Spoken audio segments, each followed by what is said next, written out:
E aí galera, beleza? Professor Daniel de História aqui, mais um vídeo de vocês pra gente aqui do AVA. Esse agora o tópico é bem específico, é modernização no Brasil do século XIX, tá?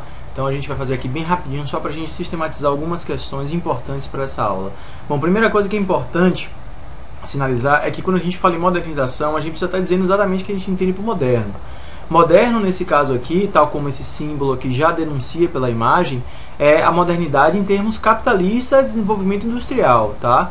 Para ter muito cuidado com isso, para a gente não tomar aquela, digamos assim, um pouco de teor preconceituoso que essa palavra pode vir a ter. Então, quando a gente está falando em modernização, claramente em termos capitalistas, urbanização, padrões.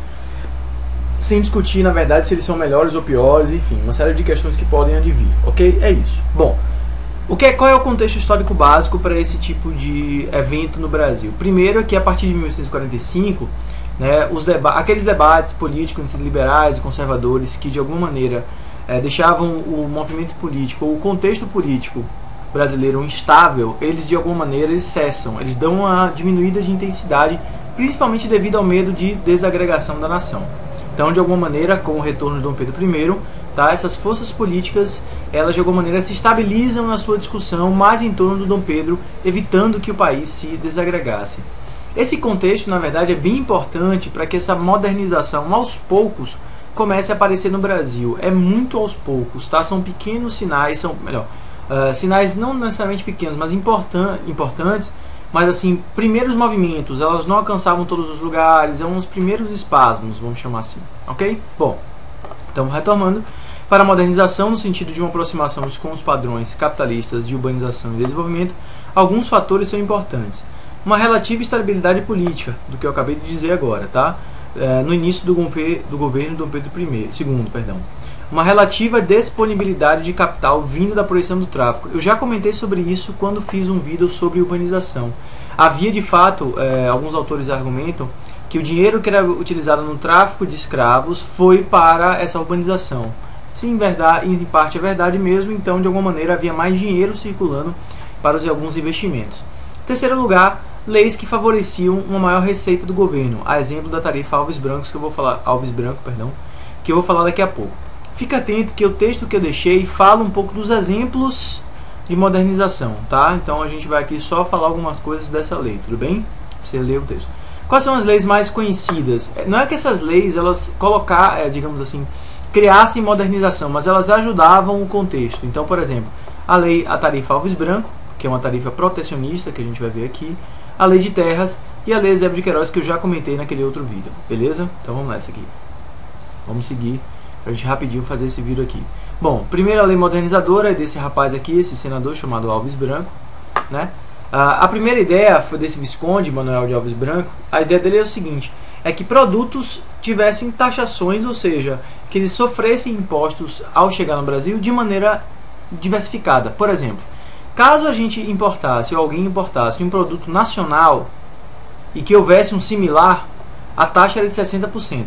Caso não, o produto apenas recebia uma taxa de 30%. O que é que acontece com isso? Então, por exemplo, se alguém quisesse importar uma xícara qualquer que viesse da Inglaterra, mas a gente já produzisse essa xícara, a xícara inglesa que estava vindo, ela recebia o valor de 60%. Então a gente cobrava mais nisso e ao mesmo tempo protegia a indústria nacional. Caso a gente não produzisse, o produto recebia 30%. Logo, isso gera no mínimo duas vantagens. Primeiro, é que você valoriza inicialmente uma indústria nacional, que vai ter preços mais competitivos. E o segundo é que você aumenta as receitas do governo, tá? Então essa lei aqui é importante para a gente pensar essa questão. O segundo é a chamada lei de terras, que de alguma maneira ela pode ser sintetizada assim. Ela buscava regular a posse de terra no país, quer sejam posses privadas ou do Estado.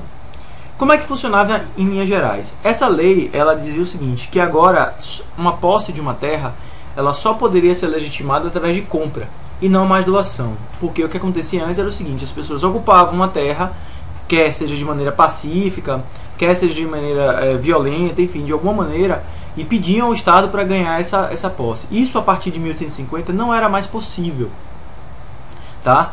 Claro que as pessoas que já tinham suas terras assim os manteriam, não seriam questionadas, principalmente em seu tamanho. Mas quem agora, a partir daquele momento, quisesse ter terra, teria que comprar essa terra do Estado. O Estado normalmente não cobrava um preço barato não, então normalmente as pessoas compravam, tá certo? Essas terras de particulares. Evidentemente que vários setores sociais, por causa disso, como por exemplo os escravos, os imigrantes, tiveram alguma dificuldade de acessar a terra. E além disso, as grandes propriedades se mantinham no Brasil. Então essa lei, ela de alguma maneira, chamada Lei de Terras, ela chegou no Brasil, ela foi promulgada no Brasil, digamos assim, da seguinte maneira: as terras chamadas devolutas, que são conhecidas como terra sem dono ou uso reconhecido, seriam vendidas pelo Estado. Então quem quisesse comprar a partir de agora ou que ter uma terra não poderia mais ocupar e pedir ao Estado, tinha que comprar. Bom, ninguém mais poderia, né, pedir pela simples ocupação, como eu acabei de dizer. Quem tinha suas propriedades, que poderiam ser imensas, vale frisar, isso é importante, apenas confirmavam sua posse junto ao governo. Os novos donos deveriam comprar sua terra, o que faziam normalmente junto a particulares, como eu já falei, por serem terras mais baratas. Perdão, está faltando uma S aqui. Então, por que isso é modernização? Porque você regula, você separa a terra do Estado e a terra privada. E, nesse caso, de alguma maneira, quem agora quisesse ter terra, teria que agora instituir o critério de compra. Então era uma forma, entre aspas, considerada mais moderna para você ocupar e delimitar os espaços de terra. Evitava brigas, evitava disputas, de alguma maneira tentava, evidentemente, regular a terra. Tá? Então esse foi o vídeo de hoje, é bem rapidinho mesmo. Eu falei sobre a modernização, é importante lembrar o padrão que a gente está usando como referência, os fatores importantes: disponibilidade de capital vindo do tráfico, estabilidade política e algumas dessas leis. A exemplo da tarifa Alves Branco, que é uma tarifa protecionista que ajudava o Brasil, e o segundo, a Lei de Terras, tá ok? Então um grande abraço e até mais.